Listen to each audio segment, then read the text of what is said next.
marché de Noël s'est installé place de la Révolution. 3 jeunes créateurs de la région, eux, ont préféré un autre lieu pour vendre pendant ces fêtes. Une boutique éphémère installée place Saint-Pierre.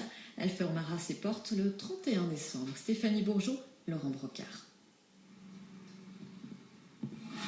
S'il a choisi de travailler la lumière, c'est dans l'ombre de son appartement byzantin qu'Adrien officie le plus souvent. C'est ici qu'il dessine, coupe et plie ses illuminations d'artiste. Un savant jeu de matière mis au point après sa licence d'éco-design, un clair-obscur qui n'a de cesse de le fasciner. On peut avoir un objet très sympa qui est éteint, et puis une fois qu'on l'allume, on a une ambiance qui se crée, un environnement qui change un peu. Donc le côté un peu bipolaire de l'objet, on va dire. Mais pour vivre de son art, mieux vaut ne pas vivre caché. C'est donc au grand jour que s'affiche Woolenwood, une boutique sur mesure qui unit Adrien, le designer, à une dentelière et un ébéniste.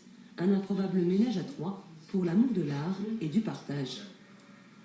C'est l'amour déjà du travail fait main, des techniques anciennes qu'on cherche à revisiter et dans des matériaux nobles.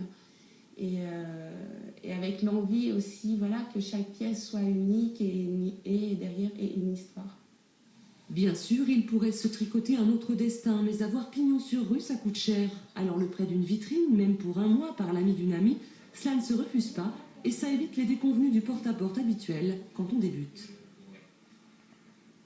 On va démarcher des petites boutiques, même des plus grandes, et puis des fois on se prend des portes, et puis des fois il y a des portes qui s'ouvrent. Donc c'est là que c'est intéressant. Donc le fait d'avoir une boutique comme ici, on s'ouvre nos portes nous-mêmes. Des portes qui se refermeront dès les 12 coups de minuit du Nouvel An sur 3 talents que l'on souhaite tout, sauf éphémère.